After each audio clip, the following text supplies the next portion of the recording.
Alors la question du changement climatique et de son impact, pour moi, on rentre sur deux axes différents. L'un, c'est comment réduire les émissions d'un système urbain pour limiter à terme le changement climatique global.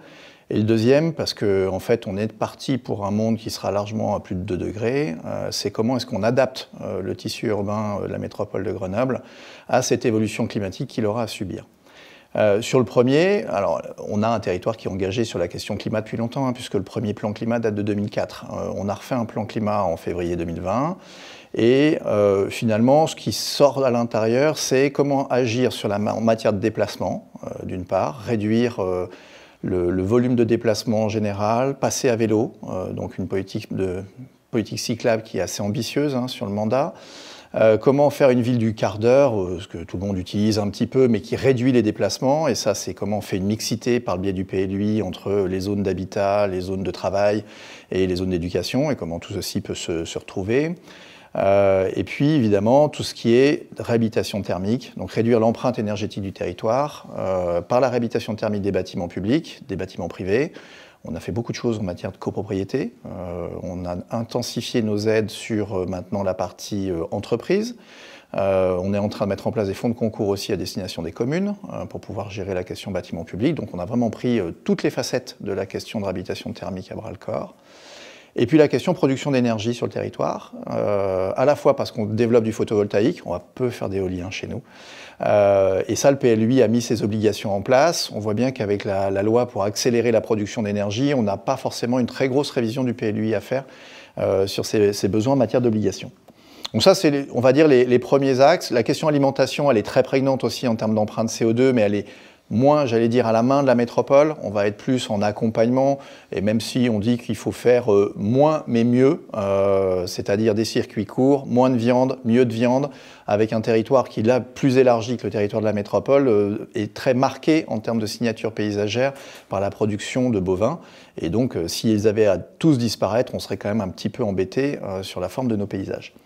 La vraie question après, c'est l'adaptation, puisque on a un territoire qui a déjà 2,5 degrés d'évolution sur les Alpes ressentis, et on sait que les étés dans la métropole de Grenoble peuvent être assez chauds.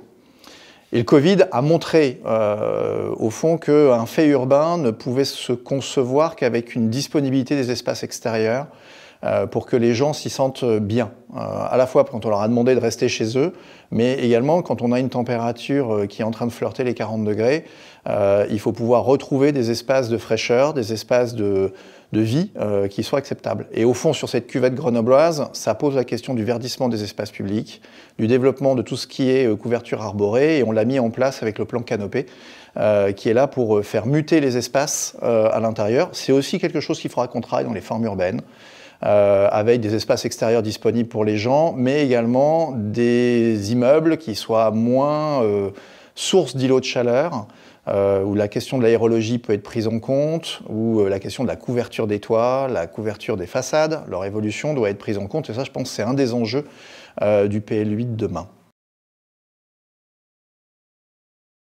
Alors le plan Canopé, c'est un plan qui a été voté par le Conseil métropolitain qui vise grosso modo à 3 objectifs. Développer, alors, comme il porte son nom, la canopée, c'est-à-dire la couverture en matière d'arborescence, et donc faire en sorte de mettre plus d'arbres, notamment dans les espaces publics.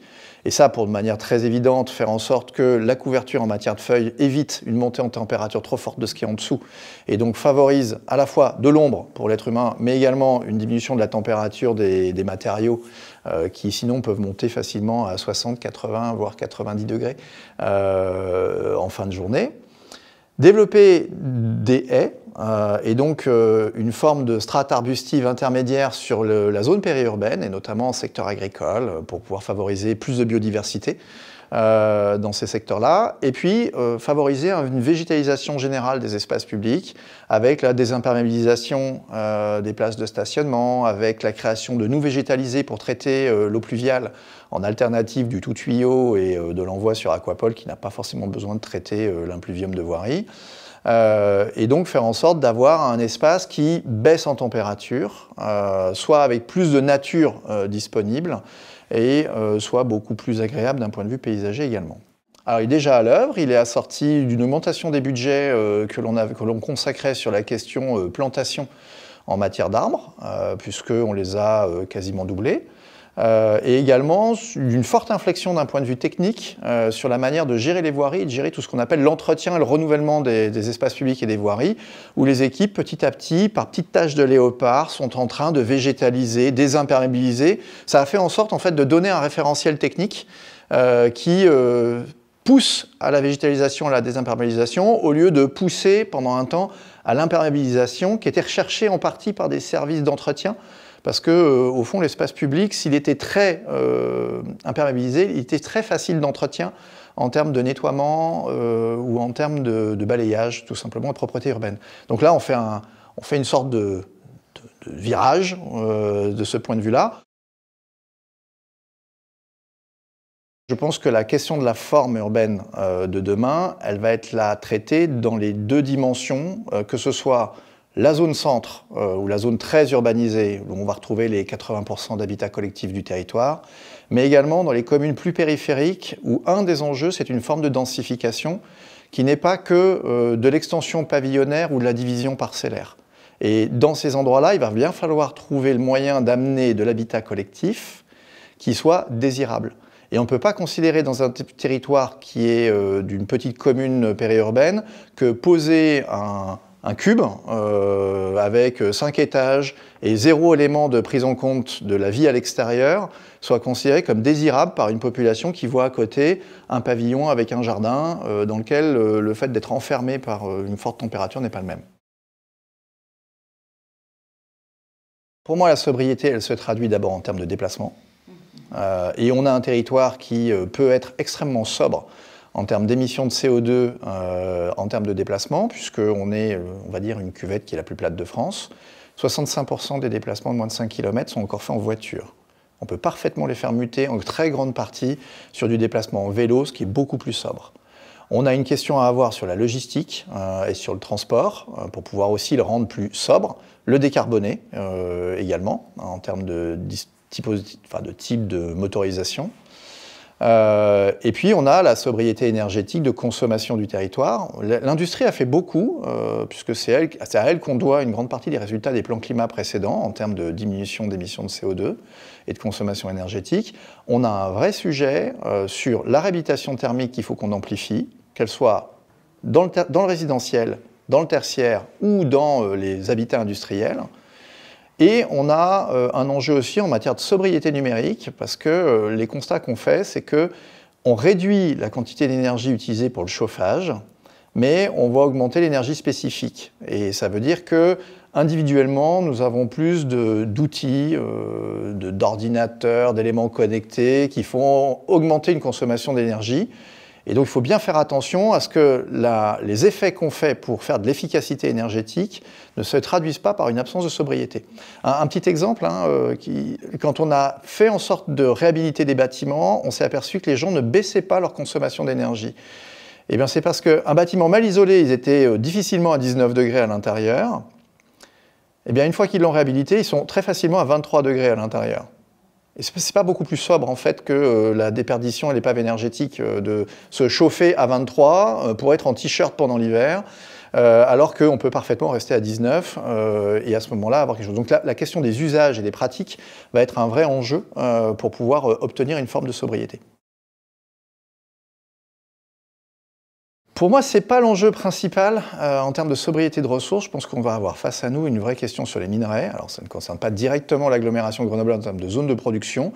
Par contre, nous sommes de grands consommateurs de tout ce qui est métaux rares, tant par notre mode de vie que par certaines des industries qui produisent sur notre territoire. Et ça, je pense que c'est de vrais gros enjeux qu'on aura face à nous. Sur la question bois, on est plutôt sur une augmentation de la couverture forestière et on a projeté dans notre schéma directeur énergie sur le chauffage urbain comment on avait une capacité de production résiliente de bois à l'échelle du grand territoire de la grande agglomération grenobloise. Et donc de faire en sorte de développer le bois énergie, mais de le développer de manière soutenable, sans aller recourir à des achats revenant des autres pays, enfin des pays de l'Est ou de je ne sais où d'ailleurs. Typiquement, c'est quelque chose quand vous êtes sur Paris. Paris n'a pas développé du chauffage au bois parce que leurs besoins de consommation en bois aspiraient plus que la production du nord-est de la France. Donc c'est une des raisons pour lesquelles ils ne sont pas allés de manière forte. Il y avait bien des externalités négatives qui allaient arriver. La ressource en eau, ça sera peut-être un sujet. C'est très certainement un sujet sur les coteaux, on va le voir dès cet été, parce que les ressources de coteaux peuvent souffrir du changement de pluviométrie. La question sur le Drac et la Romanche, c'est-à-dire sur nos grandes ressources, c'est une question qu'il faut absolument qu'on aborde par une étude prospective sur la question de la ressource. On est en train de la lancer, de manière à voir comment vont évoluer les débits et les nappes associées à ces cours d'eau, et est-ce que nous avons ou pas une vulnérabilité par rapport au changement climatique de ce point de vue. C'est pas sûr.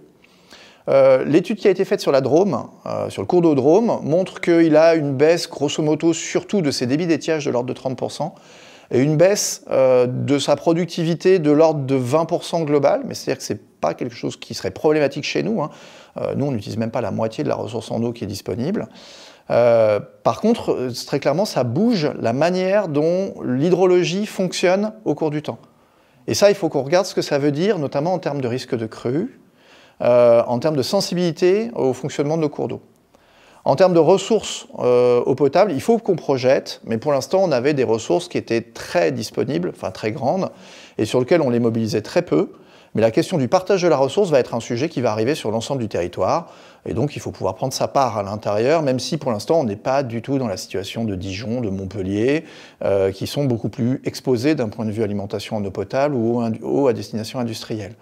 Aujourd'hui, sur le département de l'Isère, vous avez surtout une question qui est en train d'apparaître sur les secteurs ouest, alors qui sont vers le périmètre du syndicat, enfin sur la partie Saint-Marcelin, où là, le partage de l'eau avec la Drôme est déjà un sujet, et la question du partage de l'eau agricole est vraiment une question dans ces plaines où les cours d'eau ne sont pas en train de permettre une alimentation forte. Ah, il faut la repenser parce qu'on a un territoire qui n'en a pas. Alors, mais je veux dire, c'est un atout pour nous, d'un certain point de vue, par rapport à des territoires qui étaient plus avec une capacité de s'étendre, qui étaient moins soumis à risque et moins contraints. On va leur demander avec le zéro artificialisation nette un virage qui va être beaucoup plus compliqué à faire, peut-être que pour l'agglomération grenobloise. En fait, on a une ressource foncière qui, dès le départ, du fait des risques, était une ressource rare. On peut considérer qu'on a quasiment tout urbanisé ce qu'on pouvait urbaniser. Il est impératif de préserver ce qui nous reste en matière d'espace agricole et d'espace naturel, et donc il va falloir reconstruire la ville sur la ville. Alors tout le monde le dit, ça fait je pense 10 ans qu'on parle de reconstruire la ville sur la ville, mais là on y est vraiment.